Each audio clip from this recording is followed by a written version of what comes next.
Dear students, welcome to School of Finance and Commerce, Galgotias University. Today I will going to discuss income tax. The course code is BCom 2015. So I will going to discuss income from salaries. This is one of the first head of income tax. Before moving any further, let me give you a brief overview of income tax. This income tax is charged everywhere around the whole of the globe.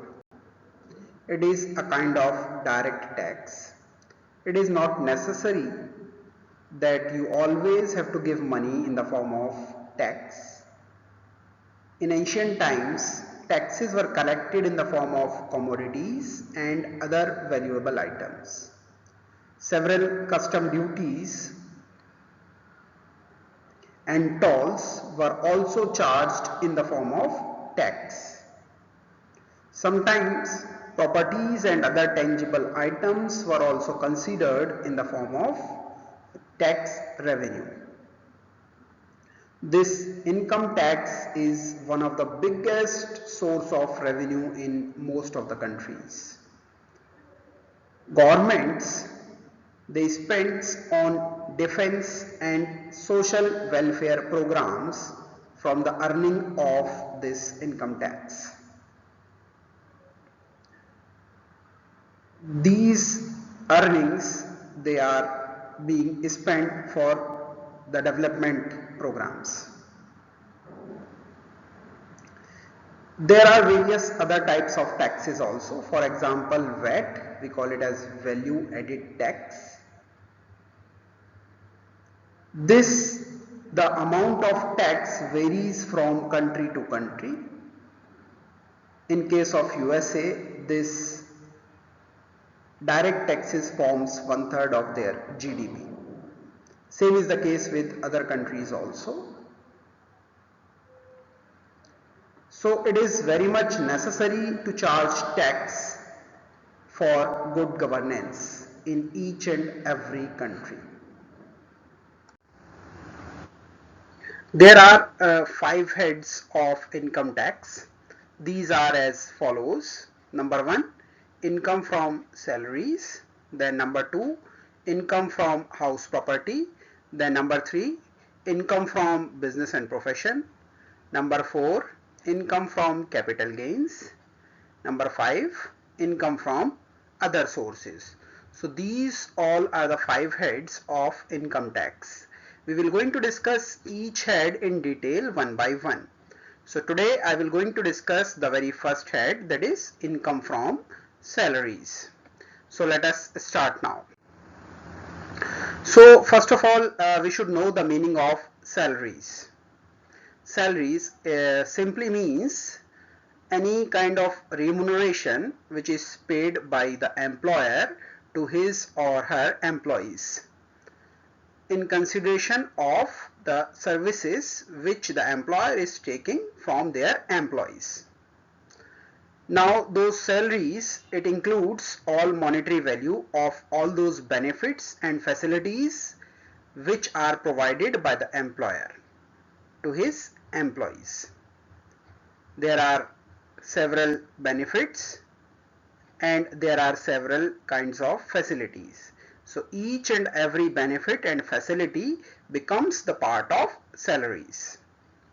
So if we say salary, it simply means the amount of basic salary plus all allowances plus perquisites plus profit in lieu of salary plus all the retirement benefits. When we combine all these things all together, they form salaries.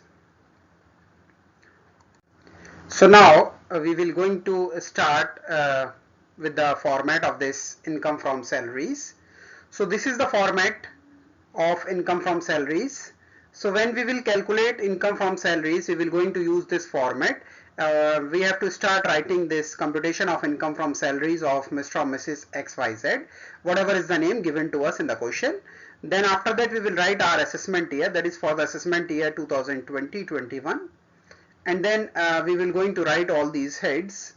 So basic salary or wages, whatever is the amount, we will going to write that amount. Then dearness pay, then dearness allowance, then dearness allowance under the terms of employment, bonus, commission, then allowances. So those allowances are of three types: fully taxable allowances, partially taxable allowances, and fully exempted allowances. So in continuation, this is the format. Advance salary, we have to write all these things: advance salary, areas of salary, then we have to write perquisites. There are three types of perquisites. So they are taxable perquisites for all types of employees, taxable for specified employees, exempted perquisites. Then we will write this profit in lieu of salary, leave encashment, leave salary or encashment of earned leaves during the service, then contribution to RPF by the employer, whatever is the excess amount, then 12%, then interest on RPF balance more than 9.5% will be included, then compensation received during the service, then lump sum amount received from provident fund, then gratuity received. In condition, so there are so many things which we will going to write. After writing all these things, I will going to discuss each one of them in detail one by one. So after writing all these things, we arrived at gross salary. So now when we going to add all these things, the amount which we are getting after adding all these items will be known as gross salary. Now we will going to provide deductions from this gross salary. Those deductions are provided under section 16. So actually there are three deductions that are provided under section 16. They are: number one, standard deduction, which is allowed at maximum 50,000 and it is provided to each and every employee. Number two is entertainment allowances, and it is provided only for government employees. Number three is professional tax or employment tax. So these are the three deductions which are provided to any employee. Then after providing all these three deductions, we arrived at taxable salary. So now from this slide, I will going to discuss each of those items in detail one by one.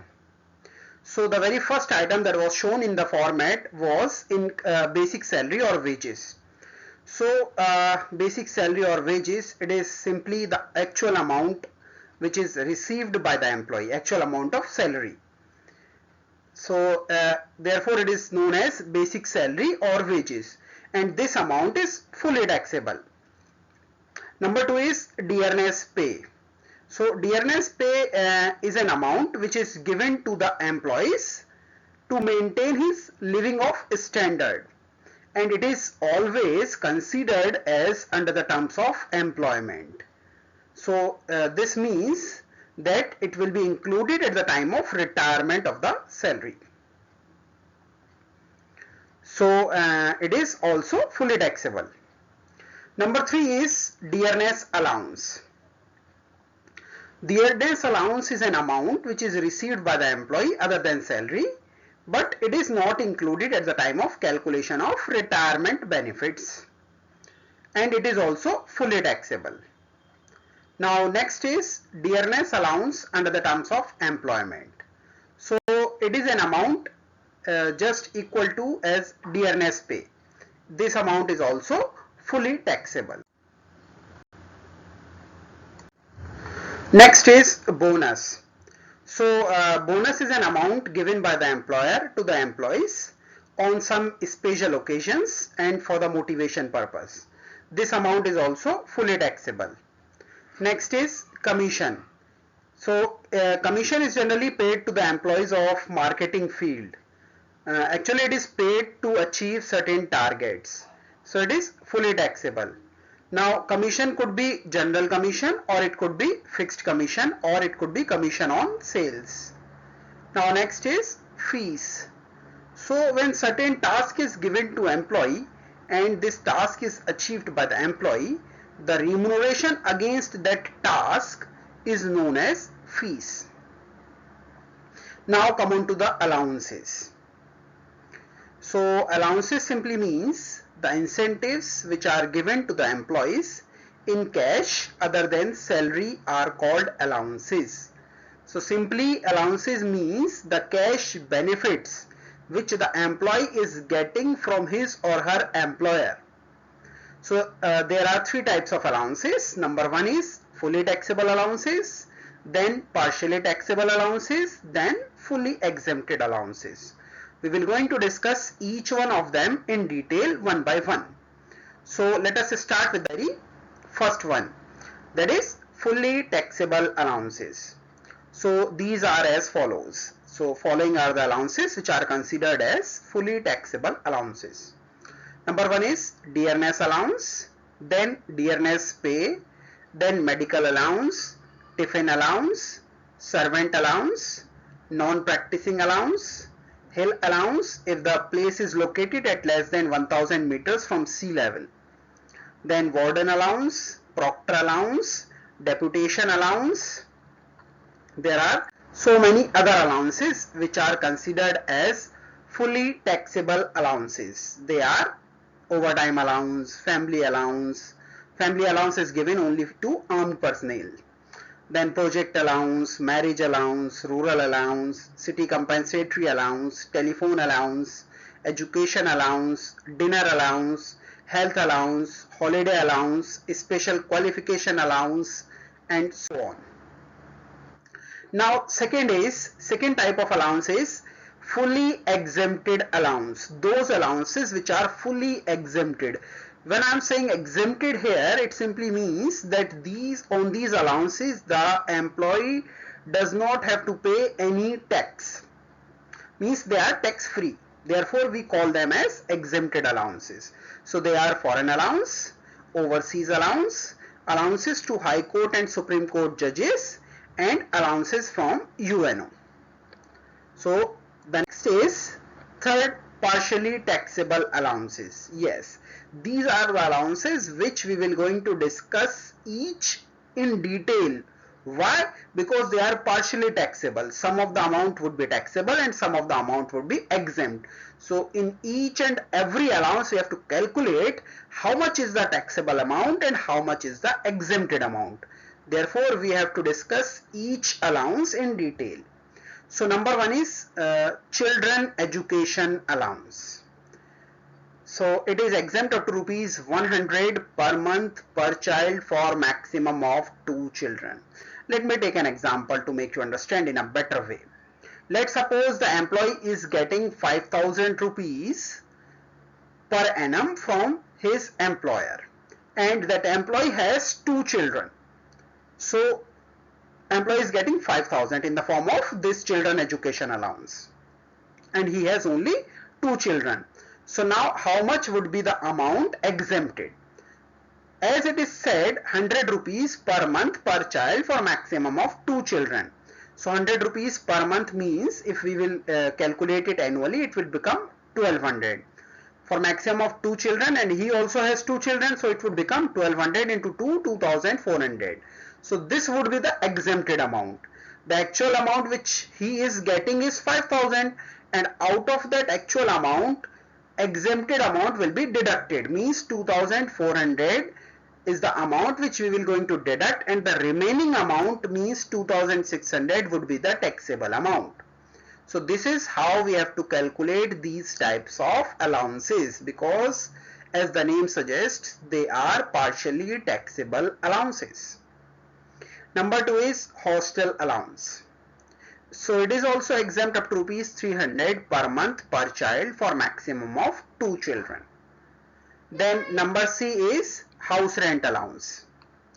So in case of house rent allowance, least of the following amount will be exempt. So actually you have to calculate 3 amounts, and out of those 3 amounts, the least would be exempt. So what all are those 3 amounts? Number 1 is actual amount of house rent allowance received, whatever is the actual amount the employee is receiving from his employer. Number 2 is rent paid by employee minus 10% of salary. Whatever is the rent the employee is paying, you have to deduct 10% of salary from that amount of rent. And number 3 is half of salary or 2/5 of salary. This I will tell you whether you have to take half of salary or 2/5 of salary, or in which case you have to take half of salary and in which case you have to take 2/5 of salary. So it is mentioned in notes, in case of Delhi, Mumbai, Calcutta and Chennai, half of the salary will be taken, and in case of other cities 2/5 of the salary will be taken. Now if the city is not mentioned, then also you have to take 2/5. So it is very much clear with the help of these notes that you have to calculate half of the salary only in case of metropolitan cities, that is Delhi, Mumbai, Calcutta and Chennai. Now note number 2 is salary means basic salary plus dearness pay plus dearness allowance under the terms of employment plus commission on turnover. So wherever we have used the term salary in this, it means all these things: basic salary plus dearness pay plus dearness allowance under the terms of employment plus commission on turnover. Now next is, if employee has been living in his own house, then house rent allowance will be fully taxable. Then he or she has to pay tax on the entire amount of HRA. The next partially taxable allowance is the entertainment allowance. So actually it is fully taxable and included in gross salary, but at the last deduction is allowed under section 16 as I show it to you in the format.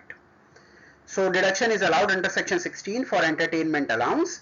This deduction is allowed in case of government employees only. In case of non-government employees, the deduction will not be allowed.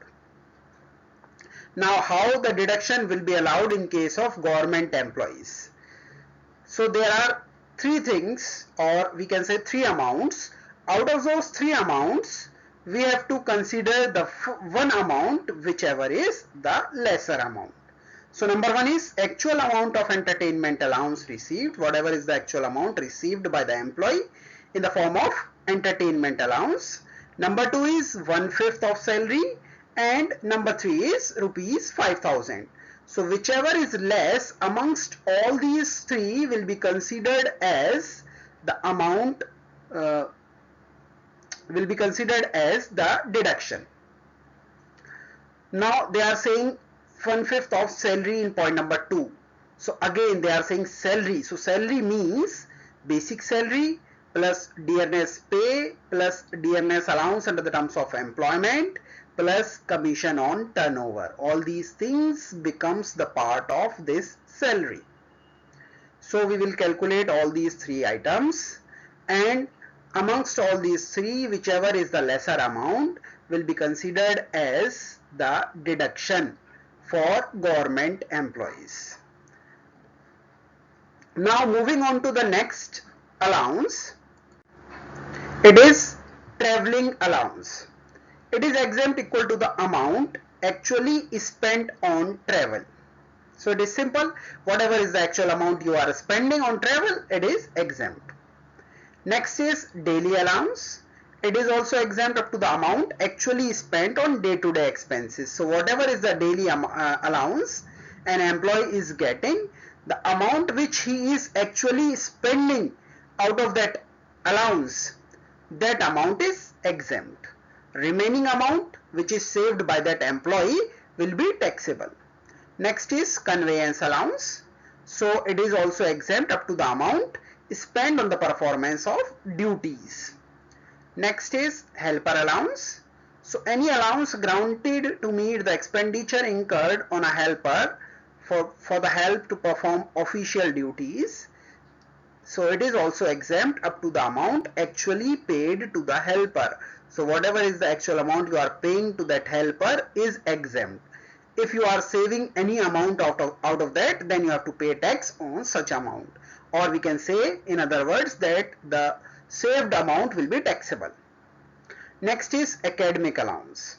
Any allowance granted for encouraging the research and development to the employee is known as academic allowance. It is exempt equal to the amount actually spent on research and development. So whatever is the actual amount you are spending on research and development will be considered as academic allowance, and rest, the remaining amount which you are saving, will be taxable under this academic allowance. So now we are stopping here and we will continue in the next class. Now these all are the references from where these items or these topics have been covered. Thank you so much. If there is any doubt or you want to seek clarification regarding any of the point, you may feel free to contact me. Thank you so much.